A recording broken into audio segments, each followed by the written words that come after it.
White's most popular way to open the game is by directly occupying the center with either e4 or d4 on the first move. If White wants to explore other options, the English is one of the most trusted, solid alternatives. We reach the strategically complex opening by starting the game with c4. Turning the game into the English opening, White controls the d5 square and typically prepares a light squared strategy with knight c3, g3, and bishop g2, increasing control over the central d5 and e4 squares. The English should not be viewed as a simple sideline. It's a rich opening with a wealth of strategic as well as dynamic ideas to explore. Let's take a look at some of the basic ideas, starting with Black's most principled response, e5. Occupying the center, creating a mirror image of the razor-sharp Sicilian defense if White opens the game with e4 and Black replies with c5. In this way, White can be said to be playing a Sicilian defense up a tempo. Although this may suggest the play will become quite sharp, which is possible, White can also use this extra tempo to steer the game toward more positional waters typical of the English opening. Increasing control over the central light squares with knight c3 is a popular option, and White may also prepare to develop the light-squared bishop with g3, preparing to meet the natural knight f6 with bishop g2. White's light-squared bishop is an important piece in the English, supporting both the center as well as adding pressure against Black's queenside. We reach a critical moment in the English. Black must decide how to handle the central struggle based upon the d-pawn. Striking in the center with d5 creates a reversed open Sicilian type of position, which we'll later examine. The d-pawn may also be used to support the center by playing a future d6. One typical plan is to develop the other knight with knight c6. White's strategy to control the central light squares continues with knight c3, joining the c4 pawn and light-squared bishop and adding a third defender of the d5 square. Black's dark-squared bishop has two important squares to consider. Bishop b4 adds pressure against White's knight on c3, when White has to decide whether to allow bishop takes c3, gaining the bishop pair, but accepting a slightly compromised pawn structure in the process. In this case, White may continue with knight f3, simply continuing to develop while fighting for central control. On the other hand, the knight may leap into the center with knight d5, confronting Black's dark-squared bishop. In this case, Black may respond with bishop c5, increasing pressure against White's kingside, leading to a complex positional struggle. Bishop b4 is a popular choice to examine, and Black may also consider the straightforward bishop c5, adding pressure against White's kingside while preparing kingside castling. White's knight on g1 has two important paths to consider in order to enter the game. Playing e3, followed by knight g to e2 is an interesting idea we'll later examine, preparing to strike in the center with d4. The most direct path is to play knight f3, adding pressure against the e5 pawn while preparing to castle. Black should not be too eager to lunge the pawn forward with e4, as this is well met by knight g5, attacking the e4 pawn and revealing the light-squared bishop as a third attacker against this overly zealous pawn. Black is unable to maintain this premature claim of central space. Instead of advancing the e-pawn, Black can build a solid pawn chain with d6, supporting the e5 pawn while liberating the light-squared bishop. A common continuation is for both sides to castle. When White defines the typical pawn structure with d3, the pawn chains serve as a compass to help orient the direction of play. White's pawn chain from e2 to c4 points toward the queenside, coupled with White's light-squared bishop pointing in that direction. White will typically plan to expand on that side of the board with a3 and b4. Black's pawn chain from c7 to e5 points toward the kingside, so coupled with Black's bishops pointing in that direction, this may prove to be a desirable area of the board to play. Of course, this is only a useful guideline and should not serve as an absolute direction of play. Grandmaster Michael Adams played the typical a6, supporting the b5 square while extending the dark square diagonal for Black's bishop, creating an important escape square on a7 if necessary. His opponent, Grandmaster Magnus Carlsen, continued with the typical English strategy of queenside expansion with a3. Anticipating b4, Black decided to tuck his bishop away on a7. It's important for White not to forget that this bishop still exerts important influence against the kingside. White expanded on the queenside with b4, when Black centralized his bishop with bishop e6. Contemplating the d5 pawn break would prove unwise if White is able to respond with knight g5, attacking the bishop while revealing the light-squared bishop's pressure against the d5 pawn. On the other hand, black may have no immediate intention of playing d5 and may be prepared to play queen d7, centralizing the queen, also creating a queen-bishop battery pointing toward white's kingside. Bishop b2 is one sensible choice, and Grandmaster Carlsen decided to play knight d2, revealing the light-squared bishop's pressure down the long diagonal. Now that white's knight is no longer able to meet d5 with knight g5, d5 is an interesting pawn break to explore. White was not afraid of this option, as c takes d5 opens up the c-file, which may later be utilized by a rook. And it also prepares the possible option of knight c4, adding pressure against black's central e5 pawn. It's also possible to prepare the d5 pawn break with knight e7, with c6 and d5 to follow. Playing knight e7 immediately would hang the b7 pawn, so Grandmaster Adams supported it with rook b8. The rook is pleased to vacate the long diagonal, avoiding the dangerous glare of the light-squared bishop. The game continued with rook b1, supporting a possible b5 pawn break, when black continued with knight e7. Now that the knight is no longer under attack by white's light-squared bishop, preventing white from comfortably advancing on the queen side with b5 is suddenly in the air. So white prevented this while grabbing more space on the queen side with a4. c6 is one reasonable choice, when white will likely increase the queenside tension with b5. Grandmaster Adams decided to focus on development with queen d7. We reach a critical moment in the game. Many English players understandably prefer to keep their strong light-squared bishop on the board, exerting important pressure down the long diagonal. That being said, it's important to not become overly attached to this piece, because if white plays rook e1, preparing to meet bishop h3, attempting to trade bishops with bishop h1, white can actually land into trouble quickly after knight g4. White is suddenly reminded that black's dark-squared bishop is alive and well on a7, threatening the f2 pawn. If white tries to block this diagonal with e3, then black's kingside initiative comes to life after f5, threatening to blast open the f-file with f4 when white is under serious pressure. In this case, preserving the light-squared bishop is definitely not worth the problems on the kingside. Grandmaster Carlsen was not afraid to allow black to spend time in order to exchange light-squared bishops, so he continued with b5, invading black's territory while also clearing the path for white's dark-squared bishop to enter the game. We see these ideas in action after bishop h3 and bishop a3. White enjoys a space advantage on the queen side, although black's idea to exchange light-squared bishops takes some of the sting out of this pressure. Black's position is quite solid, as the central stronghold on e5 remains secure. Knight f3 is a popular, straightforward way for the kingside knight to enter the game. A more subtle approach is to first play a3, which certainly seems like a strange way to help develop the knight on g1. The idea is to play e3, followed by knight g to e2. In order to better understand why a3 is an interesting option to explore, let's first take a look at the more direct approach, e3. This is a nearly universal setup white can employ in most variations of the English, preparing knight g to e2, and in many circumstances d4. Playing e3 does weaken the d3 square, allowing the tactical shot d5. This appears to simply blunder a pawn, but the point is that c takes d5 is well met by knight b4, threatening knight d3 check. One reasonable response for white is to play d3, preventing the unpleasant check on d3. But it does allow knight b takes d5 with a roughly level game. White may also try to complicate matters by playing d4, provoking the central exchange e takes d4, e takes d4. It's important that black does not play bishop takes d4, hoping that white will capture the bishop, allowing the deadly fork knight c2 check, winning the queen. Bishop takes d4 may set up a trap, but it's actually black who falls into the trap after queen a4 check, attacking the king and unprotected knight, winning a piece. A stronger response is to play bishop e7. White should not be overly focused on trying to protect the extra d5 pawn, as moves like bishop f5 are in the air, preparing unpleasant threats such as knight c2 and knight d3 check. White may continue with knight g to e2, allowing black to regain the pawn.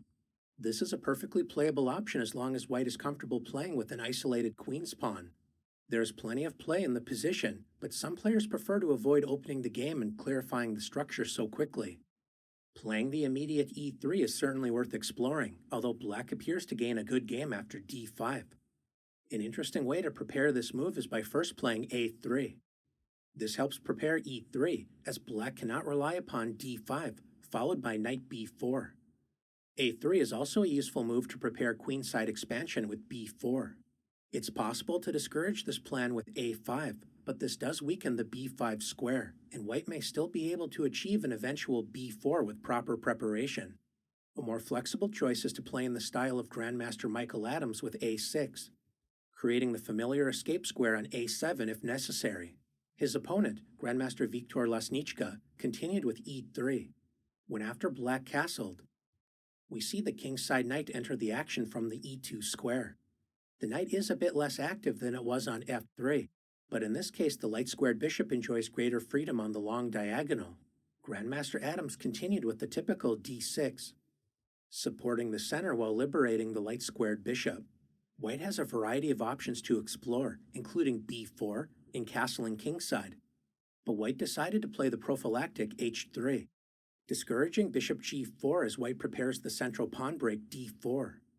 In some cases, white may even consider g4 and knight g3, eyeing the enemy f5 and h5 squares, but continuing to weaken the king side is not a decision to take lightly. Grandmaster Adams continued with bishop a7, but let's first understand why black wouldn't activate the light-squared bishop with bishop e6. This appears to be a strong move, activating the bishop while attacking the c4 pawn. But now the light-squared bishop and knight on c6 are suddenly in forking distance of a pawn. Instead of defending c4 directly, white has the strong tactical shot, d4, attacking the dark-squared bishop, so after e takes d4, the dark-squared bishop cannot both retreat to safety as well as prevent the deadly fork d5. So after bishop a7, white simply wins a piece with d5, forking the bishop and knight, an instructive tactical resource to keep in mind. The dark-squared bishop is vulnerable to both d4 and b4, so black spends a tempo to secure this piece with bishop a7. White is preparing to strike in the center with d4, possibly opening the center, so this is a good signal for white to castle. Now that the bishop is on a7, no longer vulnerable to a d4 shot, attacking the c4 pawn with bishop e6 is possible, when white may respond with b3 or knight d5, interesting options worth considering. In the game, Grandmaster Adams decided to centralize his rook with rook e8, when white completed his plan of central expansion with d4. In the game, black decided to play h6 before playing e takes d4. It was also possible to play e takes d4 immediately, when after e takes d4, opening up a path for the dark-squared bishop, black can secure the g5 square with h6, eliminating any possible bishop g5 ideas, while also creating a potential escape square for the light-squared bishop after bishop f5, opening up the h7 square if necessary. White is in no rush to play d5, gaining a tempo against the knight but also revealing the dark-squared bishop's pressure down the diagonal. This also opens up the e5 square for black's knight, attacking the c4 pawn. In these sorts of positions, it's often a good idea to play king h2, helping secure the h3 pawn, as well as avoiding the unpleasant alignment with black's dark-squared bishop, which can be a source of tactical oversights later in the game. White is prepared to expand on the queen side with b4 and decide whether the bishop is best placed on b2, e3, or f4. Black may consider knight e7, clearing the path for c6, and if allowed, d5, fighting for central space. The position remains roughly balanced, but this is a typical English position in which all of the pieces remain on the board, with only a single pawn exchange so far, leading to a rich middle game struggle. So far, we've examined black's solid approach of reinforcing the center with an eventual d6, typically after the dark-squared bishop has entered the action so as not to interfere with its scope. A more ambitious approach is to use this pawn to strike in the center with d5. This can be prepared by first playing c6, when white can play the provocative knight f3, attacking black's center and trying to lure the center pawn forward, leading to double-edged play. Or white may decide to strike in the center immediately with d4, another important variation worth examining. A more direct as well as popular way to provoke a central crisis is to strike in the center immediately with d5. turning the game into the reversed open Sicilian, an e4 opening with colors reversed, mimicking how white handles the Sicilian, except being down a tempo. White should put an immediate end to black's central pawn duo with c takes d5, knight takes d5. In exchange for opening the d file for black, white enjoys a semi-open c file. Black enjoys more space in the center, and behind it the potential for more active piece play. But white will try to prove the time advantage, as well as piece pressure will have its say after bishop g2, threatening the knight on d5. Retreating the knight to b6 is black's most common choice, but in order to better understand why this is the case, let's take a look at the natural response bishop e6, developing a piece while supporting the knight. White continues with knight f3, attacking the e5 pawn, so black defends the center with knight c6. After white castles, white is ready to strike in the center with the thematic pawn break d4, so any normal move such as bishop e7 is well met by d4, striking in the center and preparing to meet e takes d4 with knight takes d4. White's centralized knight attacks the knight on c6, as well as light-squared bishop on e6. This move also clears a path for the light-squared bishop, exerting serious pressure on the long diagonal. Black's position is already uncomfortable, so this is a position black should avoid. Since d4 is a positional threat, what happens if black tries to discourage this pawn break with bishop c5? This actually fails to prevent white from striking in the center thanks to the center knight fork trick, knight takes e5, destroying black's pawn center, activating the light-squared bishop, and luring the enemy knight into the center with knight takes e5, when white is once again able to strike in the center with d4, forking the bishop and knight with an excellent game for white. The natural bishop e6 allows white to prepare a well-timed pawn break with d4, leading to a comfortable game for white. Now we can better understand why black's main response is knight b6, moving the threatened knight to safety while revealing the queen's protection of the d4 square. A popular continuation is knight f3, threatening black's center while also preparing a possible central pawn break with d4. So black decides to respond to both of these ideas with knight c6. White typically remains flexible with the central pawns by castling. Let's follow a top-level game to get a sense of the typical ideas for both sides. Grandmaster Veselin Topalov activated his dark-squared bishop with bishop e7, preparing to castle kingside. His opponent, world champion Magnus Carlsen, demonstrated a typical idea for white in the English, building a flank attack on the queen side, starting with a3, preparing to grab more space with b4 on the next move. It's possible to prevent white's idea with a5, weakening the b5 square as well as removing a defender of the knight on b6. In this case, white typically continues with d3, bishop e3, and rook c1, building pressure on the queen side.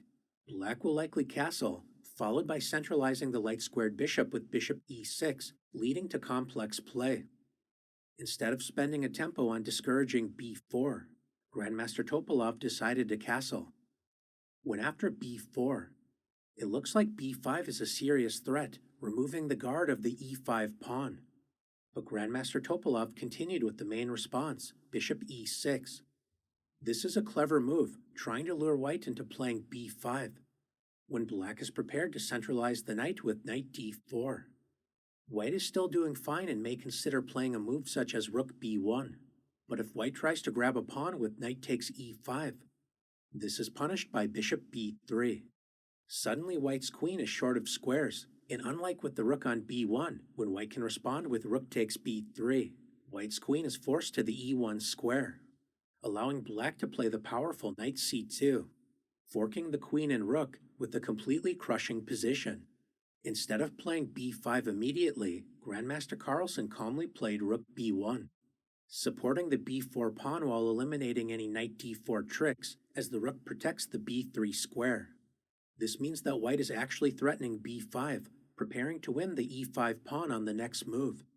With this in mind, black reinforces the center with f6, securing the e5 square, preparing to meet b5, by once again centralizing the knight with knight d4.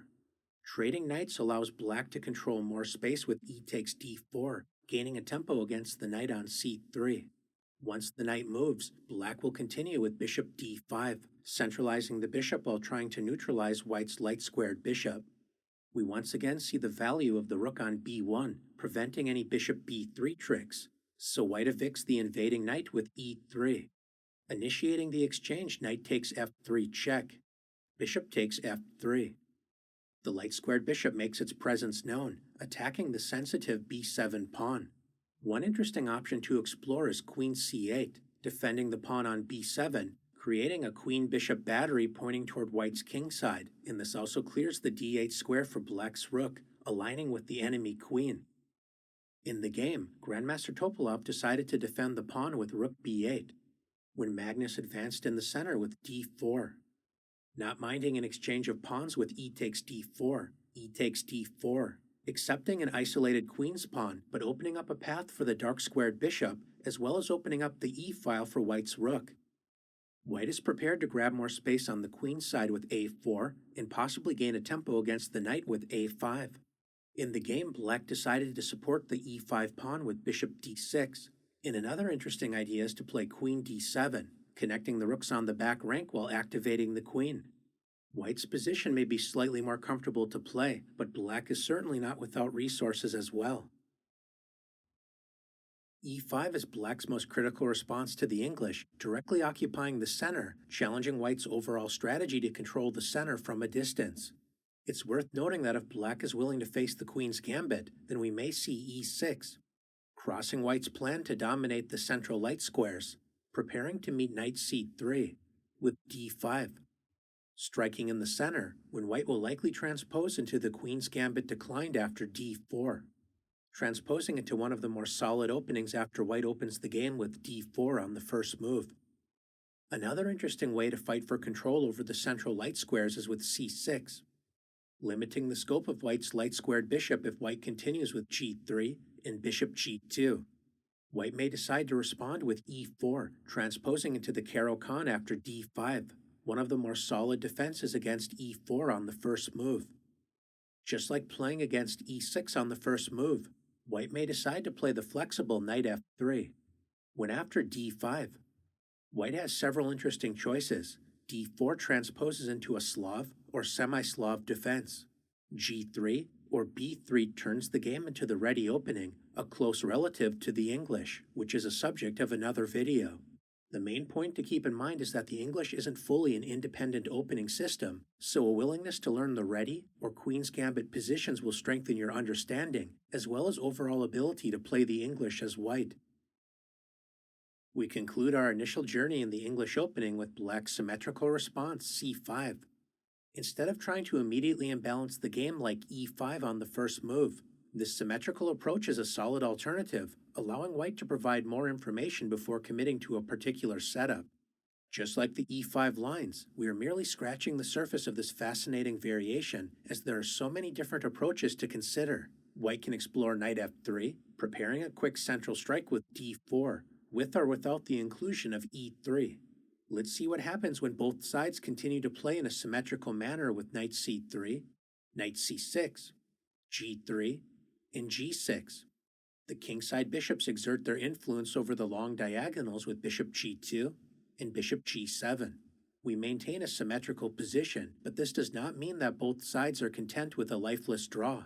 It is true that both sides may continue to play in a symmetrical fashion when the positions may become a bit dry. For example, e3 may be met by e6, but black may decide to break the symmetry with e5. Another example of breaking the symmetry can be found after a3. This can be a tricky move if black isn't careful. White is preparing queenside expansion with the well-timed b4. The symmetrical approach with a6 is certainly possible, but just one of several interesting ways to imbalance the game is by playing e6, preparing the straightforward plan of knight g to e7, castle kingside, and likely strike in the center with d5. White may prepare b4 by playing rook b1, but a tricky option to explore is playing b4 immediately. White is willing to sacrifice a pawn after c takes b4, a takes b4, and knight takes b4. This is not a pawn sacrifice black should want to accept. Not only does white's rook enjoy great activity on the a-file, the move e6 weakened the a3 to f8 diagonal, so white can exploit this weakness with bishop a3. You know it's a bad sign if one of black's best moves is bishop f8, trying to protect the knight. a5 simply doesn't work after white captures the knight, revealing the rook's pin against the a5 pawn. And after the natural knight c6, white has the powerful shot knight b5, threatening knight d6 check when black's position is in serious trouble. Bishop f8 is well met by bishop d6, threatening knight c7 check. And even bishop b2 is a reasonable reply, taking advantage of the weak and long dark squared diagonal. If black tries to grab the rook with bishop takes a1, white's dark square dominance decides the game with knight d6 check. When after king f8, instead of knight takes c8, discovering the bishop's check against the enemy king, certainly a strong move. White can also play the patient queen takes a1, capturing the bishop while threatening the rook in the corner. In addition to the hanging rook on h8, knight takes c8 check is still a deadly resource, so black's position is simply falling apart. Accepting the pawn sacrifice with c takes b4 is not a wise decision, but since white decided to play this aggressive flank attack with the rook still on a1, black has the strong resource knight takes b4. Preparing to meet a takes b4, with c takes b4, taking advantage of the pinned c3 knight. One grandmaster game continued with d4, occupying the center while restricting black's active dark squared bishop. White is prepared to meet b takes c3, with e3, preparing to collect the pawn with knight e2 and knight takes c3. Grandmaster Vladimir Tukmakov continued with knight e7, when his opponent, Grandmaster Alexander Delchev, continued with knight e2. White is prepared to play knight takes c3, so Grandmaster Tukmakov played the well-timed central strike, d5, attacking the unprotected pawn on c4. Knight takes c3 is a reasonable choice, preparing to meet d takes c4 with queen a4 check.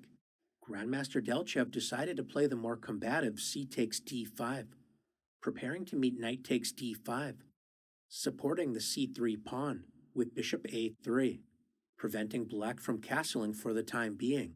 Bishop f8 isn't as bad of a response as it may appear, and in the game black decided to play bishop d7, preparing bishop c6, supporting the knight while x-raying the enemy bishop on g2, leading to a double-edged middle game struggle. In this symmetrical structure, white's most popular response is to play knight f3. Since black has adopted the same setup as white, this means black may explore ideas typically available when playing the white side of the English. e5, often preparing d6, and bishop e6 is a setup associated with world champion Mikhail Botvinnik. This is an English setup used by both white and black. Another important option to explore is e6, as played by world champion Bobby Fischer. What happens if black is content with maintaining symmetry with knight f6? This is a reasonable way to maintain flexibility and see how white may continue.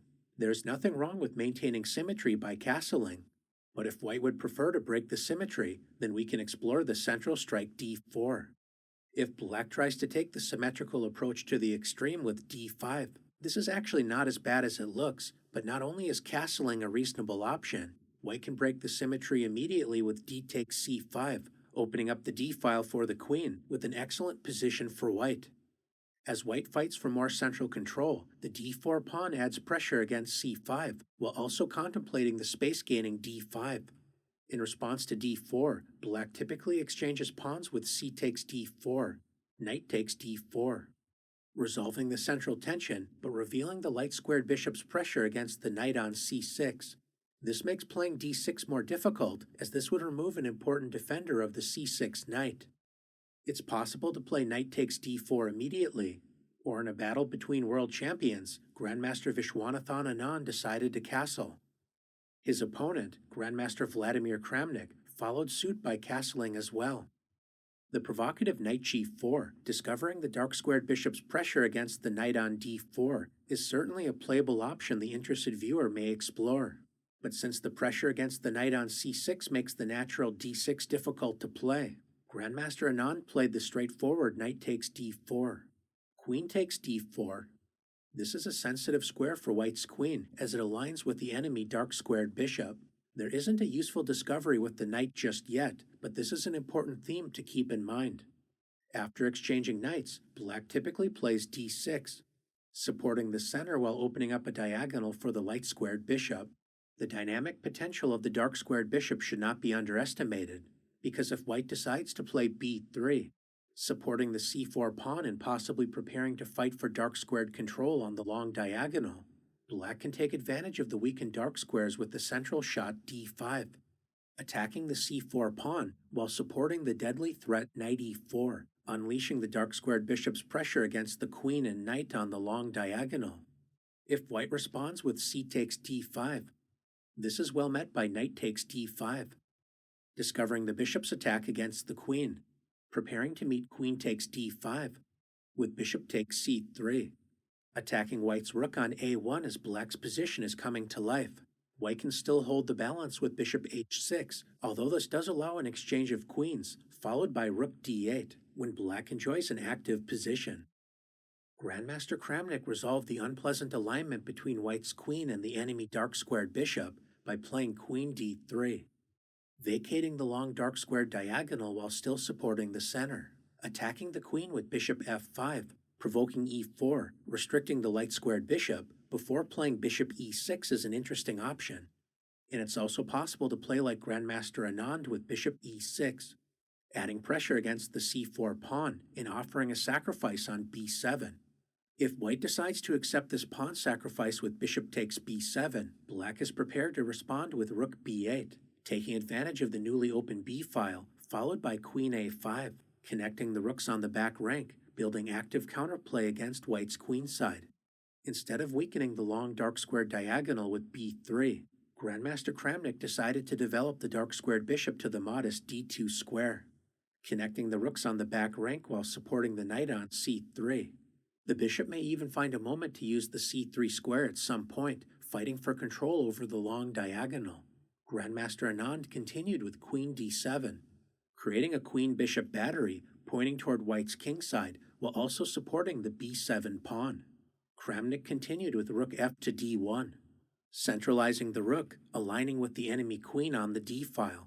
Centralizing this rook also creates the additional option of meeting a potential bishop h3, intending to exchange bishops, with bishop h1. In this case, bishop h1 is a reasonable option, maintaining pressure against black's queenside.